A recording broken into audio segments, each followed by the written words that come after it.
Bonjour à tous et bienvenue sur une nouvelle vidéo de Tesla France 89. Alors aujourd'hui une vidéo concernant le Tesla Mobile Service. Ils se sont déplacés chez nous aujourd'hui.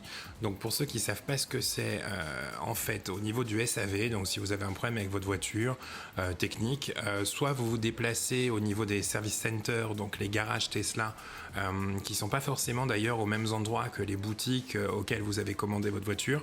Par exemple, il y a une boutique à Vélizy. Il y a un service center au niveau de Chambourcy, à l'est de Paris. Sur Lyon, il y avait un magasin Tesla dans le centre-ville. Et puis le service center, par contre, il était interdit en banlieue. Voilà. Donc en fait, vous avez la possibilité soit de vous rendre sur place au niveau du service center.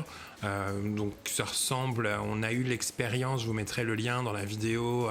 On a eu le changement de notre pare-brise qui a été fait en service center. Le pare-brise de la Model 3, notre pare-brise avait été cassé par un petit caillou, donc c'était vraiment faute à pas de chance. Et donc on l'a fait changer fin mai de mémoire par le service center. Et voilà, sachant qu'il y a tout le recalibrage des caméras derrière à faire au niveau du pare-brise, donc on a préféré le faire chez Tesla, même si visiblement c'était possible dans certains centres Carglass, mais un peu compliqué quand même. Le service mobile de Tesla, donc en fait c'est un peu la même chose, c'est quelqu'un de leur équipe qui va par contre cette fois-ci se déplacer chez vous ou à votre travail pour effectuer la réparation en fait directement sur place sans qu'on ait besoin de se déplacer. Voilà, donc nous ils sont venus aujourd'hui parce que quand ils ont changé de notre pare-brise, je vous linkerai la vidéo, je l'ai déjà mise tout à l'heure, mais ils nous ont cassé les attaches des pare-soleil. Le temps pour eux de commander les deux pièces, en fait c'était deux petites attaches en plastique qui étaient cassées, et de planifier le rendez-vous parce qu'évidemment il fallait qu'ils attendent d'être un peu dans le coin, dans les parages pour venir nous le faire. Et donc c'était ce matin à 11h, nickel, un rendez-vous confirmé plusieurs jours à l'avance, le technicien qui appelle le matin pour confirmer au niveau de l'horaire, et il est arrivé vraiment à l'heure tranquille. La réparation, bon c'était très simple, à la base ils auraient même pu me les poster, j'aurais fait moi-même, mais ils tenaient à le faire eux-mêmes, vu je pense que c'est eux qui avaient cassé les attaches, donc ils voulaient réparer le truc eux-mêmes. La personne donc elle est venue et elle a accepté de répondre à pas mal de questions que j'avais récupérées de votre côté en fait via les réseaux sociaux, et une dernière vidéo que j'avais postée sur notre chaîne où justement je vous demandais si vous aviez des questions pour la personne pour le Tesla Mobile Service. On a donc discuté en fait pendant qu'il effectuait la réparation, on a discuté par rapport aux questions qu'on avait à poser. Donc la première question qu'on a posée, ça concernait le HomeLink. Le HomeLink, donc pour ceux qui ne savent pas ce que c'est, moi c'est quelque chose qui est sur notre voiture, qui était livré avec. C'est la possibilité de piloter un portail compatible ou une porte de garage compatible grâce à la voiture. Donc on peut en gros présenter sa porte de garage ou son portail à la voiture via un petit process d'appairage, de configuration du HomeLink au niveau de la voiture, et ensuite la voiture, quand on arrive près de la maison ou alors on a un petit bouton à appuyer, on peut déclencher donc le mécanisme automatisé via directement la voiture. Moi c'est quelque chose que j'ai pas réussi à mettre en route chez nous avec le portail parce que visiblement c'est pas compatible, c'est quand même limité à une certaine quantité de mécanismes actuels. Il y a eu une mise à jour dernièrement et c'était indiqué dans la mise à jour qu'il y avait donc une très forte augmentation des mécanismes compatibles pour le HomeLink. Donc à voir, il faut que je reteste. J'ai pas eu le temps honnêtement de le faire pour le moment, c'est pas un truc qui me passionne, on va dire. J'ai une télécommande qui marche très bien et c'est vrai que j'y pense à chaque fois, c'est trop tard. Voilà, donc ça je le retesterai. Par contre, il y avait des abonnés qui m'avaient dit que visiblement le HomeLink était plus dispo sur les voitures, donc qu'est-ce qui se passe, est-ce qu'il va y avoir une mise à jour, quelque chose. Donc j'ai posé la question. Et en fait, effectivement, les nouveaux véhicules, les nouvelles Model 3, sont plus livrés avec le HomeLink. Alors, c'est même le matériel est plus installé sur la voiture. Donc, même aux finitions premium, en prenant la performance, le top du top, il n'y a plus le matériel HomeLink. Maintenant, en fait, c'est une option qui est vendue vraiment à part. Et si vous le voulez, du coup, il faut prendre rendez-vous en service center, il faut payer, et ils vous installent en fait, du coup, le matériel pour que le HomeLink puisse fonctionner. Voilà. mon avis perso, c'est qu'ils ont dû retirer ça des véhicules de base parce que effectivement ça marche pas avec tous les systèmes de portail. Bon, si c'est proposer quelque chose pour après créer de la frustration et des soucis dans le paramétrage, vaut mieux à la limite le dégager de la voiture.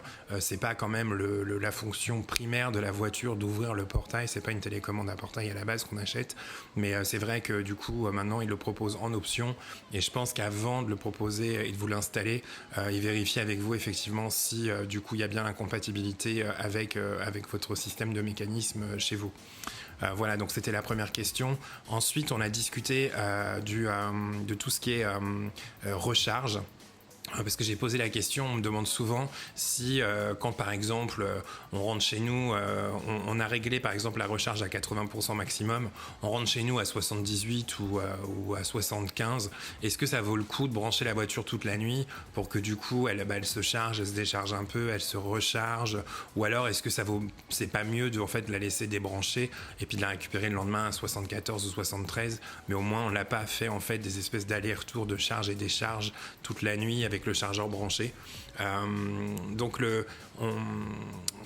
il m'a pas au niveau de la réponse qu'il m'a donnée, alors en gros ça engage que lui, hein, c'est vrai que voilà, mais c'est son expérience, il est propriétaire d'une Model S et puis il intervient sur beaucoup de véhicules. Pour lui vraiment s'il n'y a pas besoin, ça sert à rien de le recharger. Donc branchez pas si vous êtes à 75% et que vous voulez attendre 80. Si c'est pas un drame pour le lendemain, évitez de brancher en fait la voiture pour rien entre guillemets. Par contre, effectivement, si on est à 15%, on peut la brancher toute la nuit, même si elle est chargée au bout de quelques heures. C'est pas bien grave derrière, mais en fait, lui, son point de vue, c'était vraiment si c'est pas nécessaire, à la limite, vaut mieux la laisser débrancher. Et puis, faut par contre penser que attention, si vous activez le mode sentinelle et qu'il y a du mouvement autour de vous, si c'est dans votre garage, je veux dire, il n'y a pas de mouvement au niveau de votre voiture, mais si vous êtes garé sur un parking public et que le mode sentinelle est enclenché, vous pouvez laisser la voiture une semaine ou plusieurs jours. À un moment, le véhicule, la batterie, elle va quand même bien morfler au niveau de l'autonomie, parce que effectivement le mode sentinelle, il y a une veille qui est activée constamment au niveau de la voiture, elle va enregistrer, elle va se déclencher. Pareil, si vous consultez aussi sans arrêt l'application pour voir où en est la batterie, la température de la voiture, tout ça en fait c'est des choses qui font que du coup c'est un peu compliqué pour le véhicule de sortir de veille, et puis au niveau énergie, ça bouffe un peu l'énergie. Son conseil aussi surtout, c'était pas de laisser la voiture avec si on arrive chez nous avec 5% ou avec 10%, parce que par contre si on tombe à zéro, il y a des fonctions en fait du véhicule qui ont besoin d'un minimum d'énergie en fait pour tourner en fond, et en gros faut pas aller trop bas et la laisser trop bas trop longtemps, parce que en fait ça peut par exemple il y a de temps en temps le refroidissement qui se met en route pour contrôler la température de la batterie.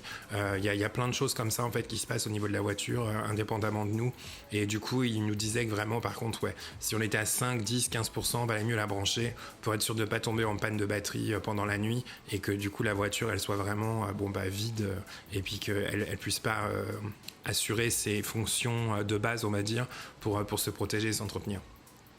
Une nouvelle question aussi, on m'a demandé si, comme j'avais atteint les 11 000 km, si je devais permuter du coup mes pneus.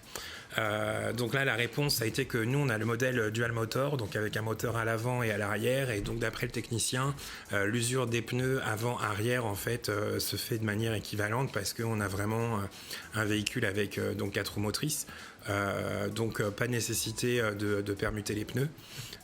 D'ailleurs j'ai aussi parlé du fait qu'on avait crevé un pneu et qu'on avait un peu galéré pour le changer, parce qu'on voulait effectivement exactement le même que l'autre pneu. Comme l'autre pneu était neuf, on a crevé en fait, on venait juste d'avoir la voiture, donc on voulait pas en fait, c'était pas réparable, et puis on voulait pas changer le train, on voulait juste changer la roue qui était crevée, donc son conseil c'était de nous diriger vers Euromaster. Donc je suis pas payé par Euromaster pour dire ça, mais en gros il avait l'air de dire que Euromaster normalement ils ont vraiment en stock et assez rapidement tous les pneus Tesla, et donc si on est en galère, essayez de privilégier Euromaster ou contacter Euromaster. En tout cas visiblement ils ont ce qu'il faut en stock, et ils galèrent moins de ce côté là. Après par rapport au changement de pare-brise aussi, j'ai posé la question. Donc d'après lui en fait Carglass peut le faire, tout Carglass peut le faire, ils ont le logiciel, mais visiblement ils sont assez frileux par rapport à l'aspect sécurité, et il y a des centres Carglass qui en fait veulent pas, comme ils font ça une fois tous les 10 000 ans de changer un pare-brise de Tesla, ils préfèrent en fait nous rediriger vers les service centers et pas utiliser directement le service Carglass et puis prendre des risques après d'avoir des soucis au niveau de la voiture et tout ça. Donc c'est vrai que par rapport à ça, voilà, c'était la réponse qu'il m'a fait. Voilà. Et dernier point aussi, on a parlé de l'autopilote, donc moi je vais vraiment parler du fait que je trouvais quand même que c'était un peu rapide au niveau de la sortie, au niveau des autoroutes, qu'au niveau des changements de vitesse, en fait, elle anticipait pas beaucoup.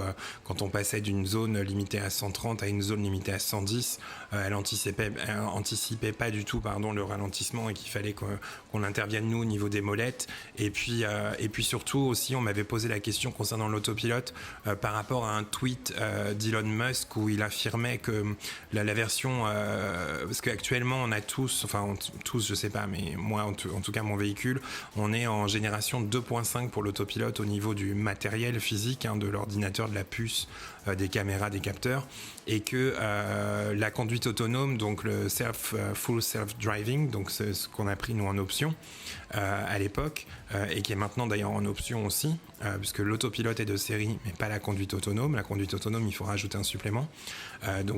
Si Elon avait tweeté que de toute façon le hardware actuel en 2.5 est capable de faire la conduite autonome, mais que il faudrait passer par un service center pour quand même changer la puce, pour pouvoir avoir un hardware en fait plus puissant, pour que le véhicule soit beaucoup plus rapide à intervenir, à réagir au niveau de la conduite autonome, et que voilà, donc ce sera fait visiblement gratuitement pour les véhicules concernés en service center ou directement à la maison avec le service mobile.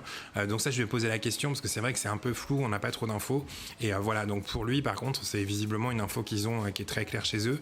Ce sera fait, le matériel sera changé gratuitement, et en fait ce sera fait au moment du déploiement progressif de la conduite autonome.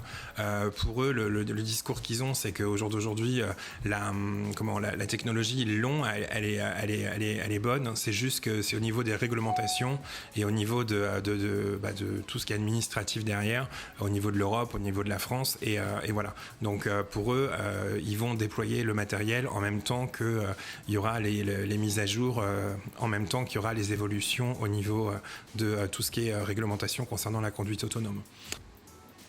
Et dernier point, bon, ça avait rien à voir au niveau de l'intervention, c'était pas prévu, mais depuis une semaine, on a eu un souci électrique à la maison, et Enedis est intervenu sur le réseau. Ils ont changé quelque chose d'important au niveau du compteur Enedis, et depuis ça, notre wall connector ne fonctionne plus. On a les lumières qui clignotent rouge, donc c'était soit un défaut de masse, donc de terre. On a fait intervenir un électricien qui a tout vérifié, et il n'y a pas de problème. Et par contre, d'après le technicien de chez Tesla, ce serait aussi peut-être un problème d'équilibrage des phases. Donc faut qu'on voit en fait ce que ça donne avec un électricien de ce côté-là. Mais je vous tiendrai au courant, je ferai une vidéo sur la résurrection de notre wall connector qui marche plus depuis une semaine et qui miraculeusement, c'est pas pourquoi, a fonctionné hier après-midi. Alors c'est ça qui a donné un peu la puce à l'oreille, mis la puce à l'oreille du technicien, que ce serait une question d'équilibrage des phases, parce que si on tirait d'un autre côté ou machin, ça aurait pu entre guillemets rétablir la chose, mais bon voilà, donc on va faire intervenir quelqu'un d'autre. En tout cas, le wall connector, comme il a fonctionné hier, ça veut bien dire que c'est pas lui qui a pris un coup, visiblement c'est vraiment au niveau de l'arrivée électrique, c'est pas d'assez bonne qualité pour lui. En attendant, je suis de retour avec mon petit chargeur sur la prise de terre. Bon voilà, on s'en sort. En tout cas, merci à tous d'avoir regardé cette vidéo. Je vous dis à très bientôt pour une autre, et puis bonne journée. Salut.